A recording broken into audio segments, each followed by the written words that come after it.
چلے جی میرے بڑے خلاف ہوں گے لیکن ڈیموکریسی کے لیے تو ساتھ ہے. تو وہی جو تماشا ہے یہ کیسے دیکھ رہے ہیں؟ کیا ان کا کوئی ضمیر نہیں جاگ رہا؟ کیا جب انہوں نے شیرین مزاری سے جو ہوا اور جو اس نے پھر آخر میں جا کے پارٹی چھوڑی، کیا ان کو کوئی دل میں آواز نہیں کوئی آئی کہ یہ اس سے بڑا ظلم کیا ہو سکتا ہے ایک معاشرے پہ؟ کوئی آپ کو یہ لگا نہیں جو عورتوں کی تنظیم ہے، جو عورتوں کے حقوق کے اوپر بات کرتی ہے، کہ ایک ایسی عورت جو بیوہ، والدہ اس کی بیوہ، بیٹی ایک جو اس کا دھیان رکھ رہی ہے، جو بلڈ پریشر کی مریض، اس سے جو انہوں نے کیا ہے اس گرمی کے اندر، کبھی ایک جیل میں لے کے جائیں، اس کے بعد ادھر سے نکال کے دوسرے جیل میں لے جائیں، ادھر عدالت اس کو ضمانت دے، کوئی اور کیس میں پکڑ کے لے جائیں، گجرات لے گئے اس گرمی کے اندر. تو بلڈ پریشر کی شیرین، ہمیں پتہ ہے اس کی صحت نے یہ اجازت ہی نہیں دینا تھا. میں نے تو شکر کیا کہ اس نے اس ظلم سے اپنے آپ کو بچانے کے لیے اس نے پارٹی سے ریزائن کیا. لیکن کس کو نقصان ہوا؟ پاکستان کی پالیٹکس کو نقصان ہوا. شیرین ہماری ٹاپ پارلیمنٹیرین تھی. میری کیبنٹ کے اندر وہ منسٹر تھی جو جس طرح وہ پڑھ لکھ کے ایک ایک ایشو کے اوپر آتی تھی، کوئی اور کیبنٹ منسٹر، ایک ہماری ڈاکٹر ثانیہ تھی، کہ اتنی محنت کر کے کبھی کیبنٹ میٹنگ میں نہیں آئی جو شیرین آتی تھی. اس کے علاوہ سارے اس کے دشمن بھی جانتے ہیں کہ وہ ایک محب وطن پاکستانی، وہ کبھی بھی اینٹی پاکستان کا نہیں سوچ سکتی تھی. شیرین مظہری جان دے دے لیکن وہ ایک پاکستانی، پاکستان کے ہر کاز کے لیے کھڑی ہوتی تھی. جو لوگ اس کو الٹرا نیشنلسٹ کہتے تھے، کئی دفعہ وہ کئی ناراض ہو جاتے تھے کہ وہ بڑی سخت باتیں کرتی تھی، لیکن وہ نظریاتی عورت تھی. تو اس سے نقصان تحریک انصاف کو تو چلے ہوا، لیکن پاکستان کی سیاست کو اور جمہوریت کو نقصان پہنچا. اور عورتوں کو، بڑی کم عورتوں کے اندر اس طرح کی صلاحیت ہے پاکستانی پالیٹکس میں جو شیرین میں تھی. لیکن اس کے علاوہ مجھے آج پیغام آیا ہے کہ جی میں اب اور برداشت نہیں کر سکتا.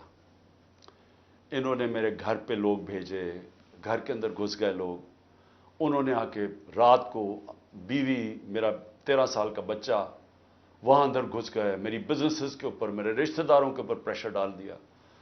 لیکن کہتا آخر میں انہوں نے کہا میں تمہارے 13 سال کے بیٹے کو اٹھا کے لے جائے گیا. تو میں جی اور پریشر برداشت نہیں کر سکتا، وہ بھی چھوڑ گیا. تو یہ اس وقت کا حالات ہے کہ کسی نہ کسی طرح پی ٹی آئی کو چھوڑیں گے، سب کچھ گناہ معاف ہو جائیں گے.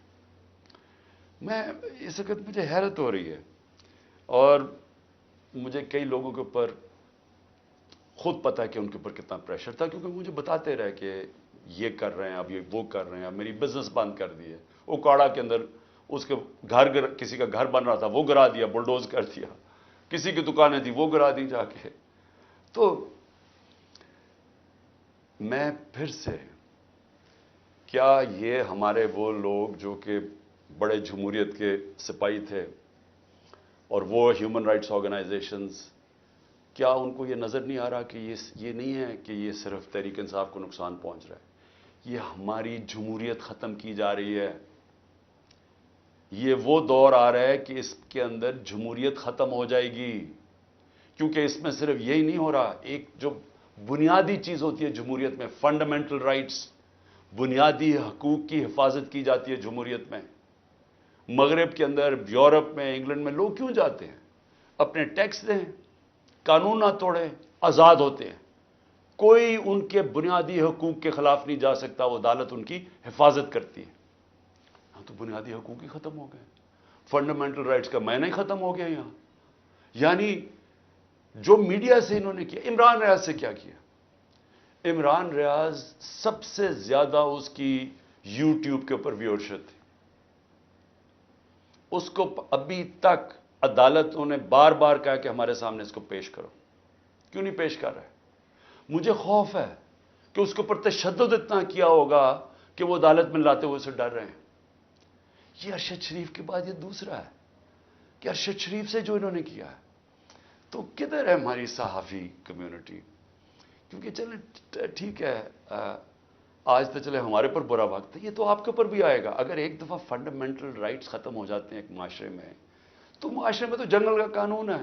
آپ نے طاقتور کی بات نہ مانی، آپ سے بھی یہ ہوگا۔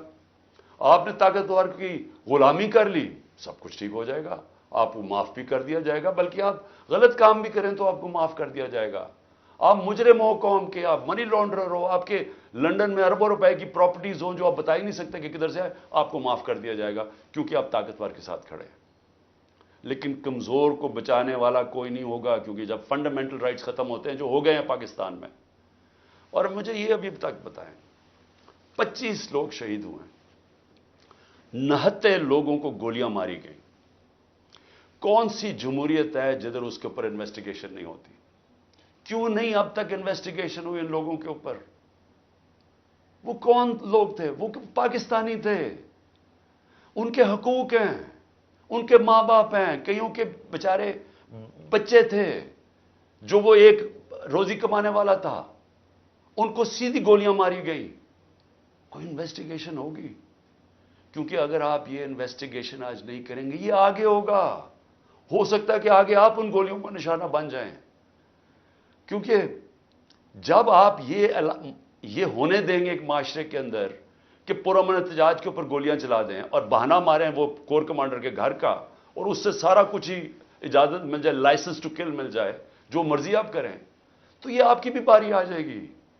اس لیے آج ہمیں فوری طور پہ انویسٹیگیشن کرنی چاہیے ان لوگوں کی، جو صرف یہی نہیں کہ جو 25 لوگ شہید ہوئے ہیں سیدھی گولیوں سے، وہ لوگ جو کہ ہاسپٹل میں پڑے ہوئے ہیں۔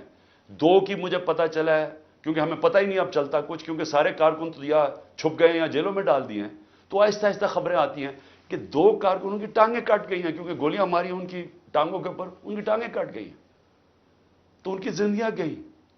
تو کون پوچھے گا ان کو؟ اور یا پھر آپ یہ فیصلہ کریں گے کہ اس ملک کے اندر پرامن احتجاج کی اب سے اجازت نہیں ہے، آپ یہ کہہ دیں گے کہ آپ نے جو مائٹ از رائٹ، جو جنگل کا قانون ہے، جو طاقتور فیصلہ کرے گا آپ کو اس کے سامنے سجدے کرنے پڑیں گے۔ یعنی طاقت کی غلامی قبول کرنے کے لیے جو تیار ہے، پھر وہی بچے گا اس ملک میں۔ اور میں آج یہ ضرور کہنا چاہتا ہوں کہ یہ جو سب کچھ ہو رہا ہے، اس کے پیچھے کیا ہے؟ یہ کیوں ہو رہا ہے سب کچھ؟ یا تو چلیں یہ سب کچھ ہو رہا ہو اور پاکستان کو اس سے کوئی فائدہ ہو رہا ہو، یا اس سے کوئی ملک چینج آ جائے، یا اس سے ایک دم یہ ہو، یہ جو ہمارے لوگوں کو چینج کر رہے ہیں، وہ پالیٹکس چھوڑ رہے ہیں، پی ٹی آئی کے لوگ، جو میں پالیٹکس چھوڑ رہا ہوں، وہ پریشر کے اندر سارے ہاتھ کھڑے کر رہے ہیں، تو کیا اس سے یہ ہوگا کہ پارٹی ختم ہو جائے گی؟ جو بھی یہ سوچ رہا ہے، جس کی بھی یہ سوچ ہے، خدا کے واسطے اپنا ذہن کو، اپنا ہیڈ ایگزامن کرواؤ، سوچو اس کے اوپر کہ آپ کیا کر رہے ہیں۔ کبھی آئیڈیا بھی مارا جاتا ہے اس ظلم سے، یعنی کبھی ایک نظریہ بھی اس طرح ختم ہوتا ہے۔ یہ جانوروں اور انسانوں میں فرق ہے۔ بھیڑ بکریوں کو آپ ڈنڈے ماریں، وہ سارا اس طرف لگ جائیں گے جدھر آپ چلائیں گے، لیکن یہ انسان ہے۔ اور جب انسانوں کے اندر ایک آئیڈیا آ جاتا ہے آزادی کا، وہ آپ ختم کر ہی نہیں سکتے۔ آپ جتنا مرضی ظلم و تشدد کریں، یہ آئیڈیا ختم نہیں ہونے لگا۔ اگر یہ آئیڈیا ختم ہونا ہوتا تو مقبوضہ کشمیر میں آج وہ ہاتھ کھڑا کر کے اور آرام سے چپ کر کے قبول کر لیتے ہندوستان کی غلامی۔ لاکھ سے اوپر کشمیری شہید ہو چکا ہے۔ کشمیریوں کے اوپر جو ہم آج ہمارے پہ ظلم ہو رہا ہے، یہ کشمیری 30 سال سے ہو رہا ہے ان کے اوپر۔ ان کے بھی گھروں میں گھس جاتی ہے رات کو پولیس، لوگ اٹھا کے لے جاتے ہیں، نوجوانوں کو اٹھا کے لے جاتے ہیں، جیلوں میں ڈال دیتے ہیں، ان کو بھی کوئی پوچھنے والا نہیں ہے، ان کے بھی کوئی فنڈامنٹل رائٹس نہیں ہیں، ان کے سارے لیڈروں کو بند کر دیا ہے، وہاں بھی میڈیا کے اوپر کنٹرول کیا ہوا ہے۔ لیکن جس وقت موقع ملے گا کشمیریوں کو اپنی آواز سنانے کا، ایک آواز سے سارا کشمیری کہے گا آزادی، ایک آواز سے کہیں گے آزادی۔ انہوں نے جتنی بربریت کی ہے ہندوستان نے وہاں، اس کا کیا ہوا ہے؟ اس کا نتیجہ یہ ہوا ہے کہ جو پرو انڈین پولیٹیشین تھے وہی ختم ہو گئے ہیں. اب جو انڈیا کی بات کرتا ہے اس کو کوئی ووٹ ہی دینے کے لیے نہیں تیار. تو بجائے وہ ان کو یعنی کامیاب ہونے کے انہوں نے اور ہی کشمیری لوگوں کو آزادی کی طرف دھکیل دیا. یہی ہو رہا ہے پاکستان میں. آپ جتنا مرضی کریں گے, کبھی کوئی پارٹی جس کا جب ووٹ بینک بن جاتا ہے, جو آج ماشاءاللہ تحریک انصاف کا بن گیا ہے, ان حربوں سے اس کو آپ ختم نہیں کر سکتے. یہ بڑھتی جائے گی اب پارٹی. لوگوں کے اندر غصہ ہے, یہ جو دیکھ رہے ہیں تماشا. کیا لوگ بیوقوف ہیں؟ ان کو نظر نہیں آ رہا کیا ہو رہا ہے؟ آپ بشک میڈیا کے اوپر جو مرضی کنٹرول کر لیں. لوگ, جب مجھے ابھی بھی یاد ہے جب ذوالفقار علی بھٹو کے ایوب خان کے دور میں جب اس کے اوپر سینسرشپ تھی, تو ہم اس کا ایک ایک فقرہ ڈھونڈا کرتے تھے. 2 لائنیں بھی ہوتی تھی. وہ اس وقت پاکستان ٹائمز یا وہ نوائے وقت ہوتا تھا یا جنگ ہوتا, ایک ایک فقرہ ڈھونڈتے تھے اس کا کہ وہ کیا کہا اس نے. اور اب سوشل میڈیا کا زمانہ ہے, تو اب آپ کیسے بند کریں گے؟ لوگوں کو تو انفارمیشن اب مل رہی ہے. لوگوں کو تو یہ پتا چل گیا کہ یہ سارا سٹیج مینج تھا, یہ پوری کانسپریسی کی ہوئی تھی, پری پلان بنا ہوا تھا. اب اس کے اندر کئی رائے ہیں کہ آئی بی نے کیا یا ایم آئی نے کیا. اس کے اندر تو سوشل میڈیا پہ اب چل رہی ہیں چیزیں, لیکن یہ پتا ہے کہ یہ پری پلان تھا کہ انہوں نے اس کا پورا فائدہ اٹھانا تھا تحریک انصاف کو ختم کرنے کے لیے. میرا صرف ایک پوائنٹ ہے کہ جو نظریے کو ظلم اور یزیدیت سے ختم کرنے کی کوشش کر رہے ہیں, ان کو ہیومن نیچر کا بھی نہیں پتا, ان کو انسانی تاریخ کا نہیں پتا, ان کو انسانی موومنٹس کا نہیں پتا. انہوں نے جب ایران کے اندر انقلاب آیا تھا وہاں بھی بڑی بربریت ہوئی تھی, انہوں نے بڑا ظلم کیا تھا ان لوگوں کے اوپر, لیکن نہیں روک سکے تھے. اس کو کوئی روک نہیں سکتا. میری یہ بات مان لیں, اس وقت یہ سارے لوگوں کو آپ پکڑتے جائیں, ہمارے سارے پارٹی کے, اور میں ویسے آج سلام کرتا ہوں ان لوگوں کو کہ اتنے پریشر کے باوجود ہماری لیڈرشپ کھڑی ہے آج, کہتی نہیں ہم تحریک انصاف میں. میں ان کو خاص طور پہ سلام کرتا ہوں کیونکہ مجھے پتہ ہے ان کے اوپر کیا گزر رہی ہے. لیکن فرض مال سارے بھی چھوڑ دیتے ہیں تحریک انصاف کو. میں آج آپ کو کہہ رہا ہوں, جس کو میں پی ٹی آئی کا ٹکٹ دوں گا وہ انشاءاللہ جیتے گا, اور وہ اس لیے جیتے گا کہ لوگ وہ فیصلہ کر بیٹھے ہیں. مجھے یہ بتائیں, کبھی ہوا ہے پاکستان کی تاریخ میں کہ پی ڈی ایم پارٹیز کے ساتھ اس وقت اسٹیبلشمنٹ جڑی ہوئی ہے, ان کے ساتھ الیکشن کمیشن جڑی ہوئی ہے, ان کے ساتھ آئی بی اور ایف آئی اے اور ساری ایجنسیز جڑی ہوئی ہیں, ان کے ساتھ سارا جو گورنمنٹ کا یہ جو کیئر ٹیکر گورنمنٹس ہیں, یہ پوری طرح کبھی ہوا ہی نہیں ہے. Care taker government funds in کو دے رہی ہیں, سب کچھ ان کی مدد کر رہی ہیں, پھر کیوں الیکشن سے بھاگ رہے ہیں؟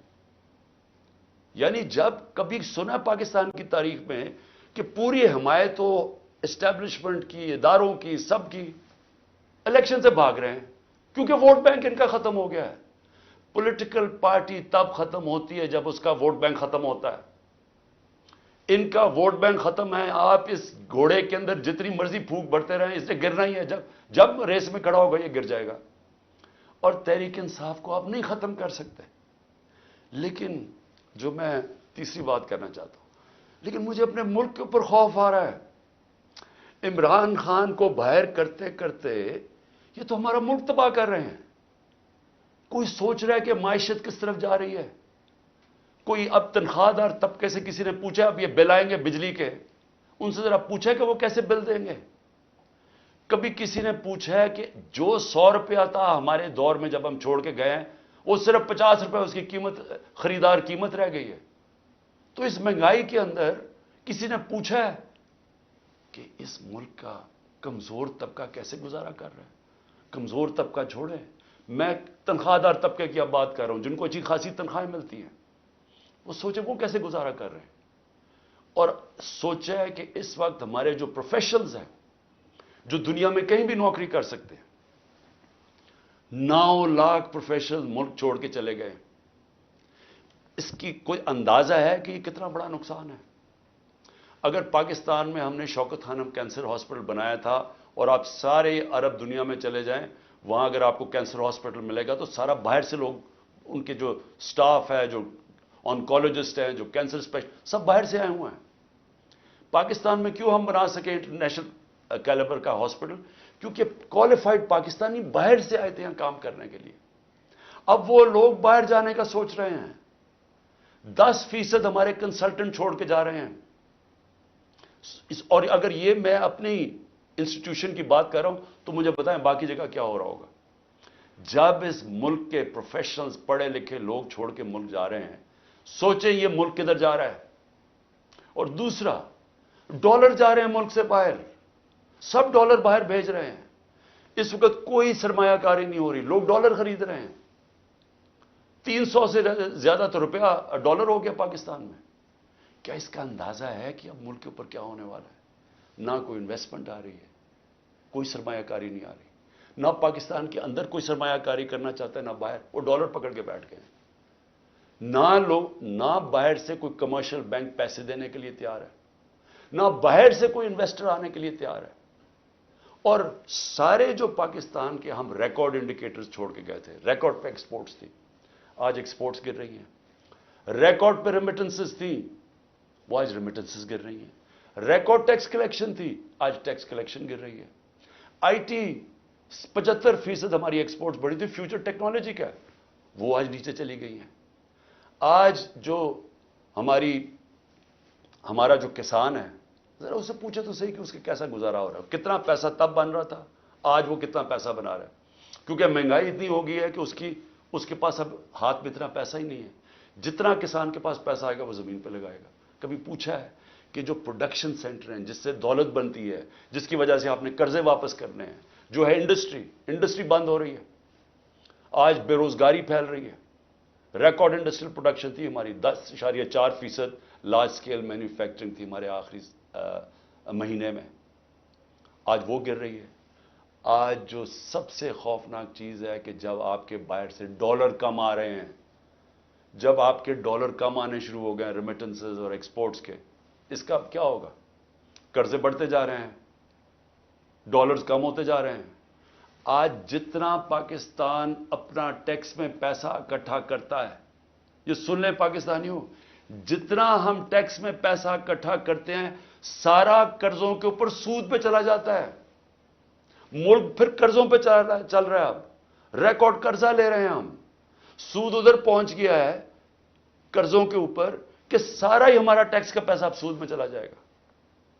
تو میں یہ سوچنے کی کوشش کر رہا ہوں کہ کیا یہ جو لوگ یہ فیصلے کر رہے ہیں کہ عمران خان کو باہر رکھو, کیا ان کو نہیں نظر آ رہا کہ پاکستان ڈوب رہا ہے؟ کیا ان کو نہیں نظر آ رہا کہ ان کے پاس روڈ میپ ہی کوئی نہیں ہے؟ میں آج میں کمیٹی بنانے کے لیے تیار ہوں, ایک مذاکراتی کمیٹی. کسی سے بھی, وہ جو بھی اس وقت طاقتور لوگ ہیں, میں ان سے جا کے وہ بات کریں. وہ 2 چیزیں کر لیں, کیونکہ اور تو ابھی مجھے تو سمجھ نہیں آ رہی. ہم نے بڑی کوشش کی بات کرنے کی, جو یہ پہلے لوگ تھے وہ عجیب باتیں کرتے تھے کہ جی ہم تو اکتوبر میں الیکشن کروائیں گے. کیوں جی اکتوبر میں الیکشن کروائیں گے؟ بولے نا, وہ اس لیے کروائیں گے کہ یہ انہوں نے کرنا تھا ہمارے ساتھ, جب کرش ہو جائے گی تحریک انصاف تو تب الیکشن کروائیں گے. اور ان کے پاس کوئی جواب ہی نہیں تھا. میں یہ کمیٹی بناتا ہوں, میں 2 چیزیں کہتا ہوں, 2 چیزیں کرتے ہیں. اگر اس کمیٹی کو یہ بیٹھ کے کہہ دیں کہ جی عمران خان کے بغیر پاکستان بہتر ہو جائے گا اور آپ کے پاس کوئی سلوشن ہے, میں پھر سے کہتا ہوں کہ اس ملک کی خاطر میں چھوڑ دیتا ہوں, میں پیچھے ہٹ جاتا ہوں. اگر آپ یہ کمیٹی کو سمجھا دیں کہ میرے بغیر ملک بہتر چلے گا, چلے میں ملک کی خاطر یہ بھی چھوڑنے کے لیے تیار ہوں. یا دوسری چیز, یا اس کمیٹی کو یہ کہہ دیں کہ اکتوبر میں الیکشن کروانے سے پاکستان کو کیا فائدہ ہے. یہ تو ہمیں سمجھ آ رہی ہے کہ اکتوبر تک تحریک انصاف کو ان کا خیال ہے کرش کر دیں گے, لیکن پاکستان کو کیا فائدہ ہے؟ ہم کیوں اکتوبر تک انتظار کر رہے ہیں جب ملک نیچے جا رہا ہے؟ یا یہ 2 چیزیں کنونس کر دیں. میں اس کی کمیٹی بناؤں گا, میں انشاءاللہ کل اناؤنس کر دوں گا. لیکن میں آج آخر میں 2 چیزوں پہ ختم کرتا ہوں. ایک تو آخر میں تو میں القادر کے اوپر بات کرنا چاہتا ہوں, جو 4 گھنٹے میں 4.5 گھنٹے مجھے نیب میں بٹھایا کل انہوں نے, اس کے اوپر بات کرنا چاہتا ہوں. لیکن اس سے پہلے میں اپنے سپریم کورٹ کے ججز سے آج اپنی قوم کی طرف سے اپیل کرتا ہوں. دیکھیں, آپ اس وقت ہماری آخری امید ہے. پاکستان میں اب رول آف لا ختم ہو چکا ہے. آئین اس ملک کے اندر تقریباً ختم ہو چکا ہے. جب 14 میں میرا یہ رائٹ تھا، میں نے اسمبلیز اپنے آئین کے مطابق ڈیزالو کی تھی، 2 اپنی اسمبلیز میں نے اپنے آئین کے مطابق ڈیزالو کی تھی کہ 90 دن میں الیکشن ہوگا. کدھر گیا الیکشن؟ 14 مئی کی انہوں نے ڈیٹ دی چیف جسٹس صاحب نے اور سپریم کورٹ. 14 مئی گزر گئی، کسی کو کچھ فرق ہی نہیں پڑا. تو اس کا مطلب تو آئین جب آپ کا گیا ہے تو رہ گیا جنگل کا قانون. اب تو اس میں مطلب کہ جو طاقتور وہ فیصلہ کرے گا کون سا آئین کی شکل پہ چلنا ہے. اس نے نظریہ ضرورت تو شروع ہو گیا پاکستان میں. میں اپنے سپریم کورٹ کے ججز کو، مجھے پتہ ہے آپ کے اندر اختلافات ہیں، دیکھیں ملک کے لیے بہت ضروری ہے. آپ نے اگر اس ملک کی جمہوریت کو نہ بچایا اور آخری امید اب آپ رہ گئے، یہ تاریخ آپ کو معاف نہیں کرے گی. کیونکہ جا رہا ہے جس طرح پاکستان جا رہا ہے، یہ ساری ہماری ڈیموکریسی کو ڈسمینٹل کیا جا رہا ہے. سارے جو جمہوریت کے ادارے ہیں وہ ایک ایک کر کے تباہ کیے جا رہے ہیں. یا جمہوریت نہیں ہے اب. ہم تو میں بیٹھا ہوتا ہوں ہر روز کہ کس دن آ کے مجھے پکڑ لیں گے، ایک دم انٹرنیٹ بند کر دی پکڑ کے. یعنی کون سی جمہوریت میں ہوتا ہے؟ سارے لوگوں کو جیلوں میں ڈالتے. مجھے یہ نہیں پتا میں اب کسے کانٹیکٹ کسے کروں. میرے سے کانٹیکٹ ہی کوئی نہیں ہو رہا، نہ مجھے لیڈرشپ ملتی ہے نہ کوئی ملتا ہے. جو میں زوم پہ میٹنگ کرتا تھا انہوں نے وہ انٹرنیٹ بند کر زوم ہی ختم کر دیا. تو میں تو تیار بیٹھا ہوں کہ جو بھی کرنے کے لیے آئیں گے، جب بھی پکڑیں گے، میں تو خیر تیار بیٹھا ہوں، ہر روز تیار ہوتا ہوں. لیکن میں آپ سے سپریم کورٹ کے ججز صاحبان، دیکھیں قوم آپ کی طرف دیکھ رہی ہے اور یہ آپ کی یونٹی اس قوم کے لیے بہت ضروری ہے. آپ کے اوپر اب ہے کہ اس ملک کی جمہوریت کے لیے سٹینڈ لیں. آپ کے لیے ضروری ہے کہ اس ملک کو آپ بچائیں کہ یہ ٹوٹل جنگل کا قانون، بنانا ریپبلک بن رہا ہے ہمارا ملک. یہاں کسی شہری کو اس وقت جو آج آواز اٹھاتا ہے، کوئی تنقید کرتا ہے، اس کو یا اٹھا کے لے جاتے ہیں یا اس کو مارے پڑتی ہیں یا ان کی بزنسز بند کر دیتے ہیں. یعنی یہ تو ایسے لگ رہا ہے کہ ہم وہ ہٹلر کے گسٹاپو کے دنوں میں بیٹھے ہوئے ہیں. یعنی ہمارے لیے تو وہ دن آ گئے ہیں. تو موزز سپریم کورٹ کے ججز صاحبان، یہ آپ کے اوپر بہت بڑی ذمہ داری ہے اور اللہ ان لوگوں کو، جن لوگوں کو ذمہ داری دیتا ہے، ان کے اوپر امتحان بھی بڑا ڈالتا ہے. یہ آپ کے اوپر ہے ہماری جو رئیس جمہوریت ہے اس کو بچانا، کیونکہ ہمیں اور اب کوئی امید نہیں نظر آ رہی.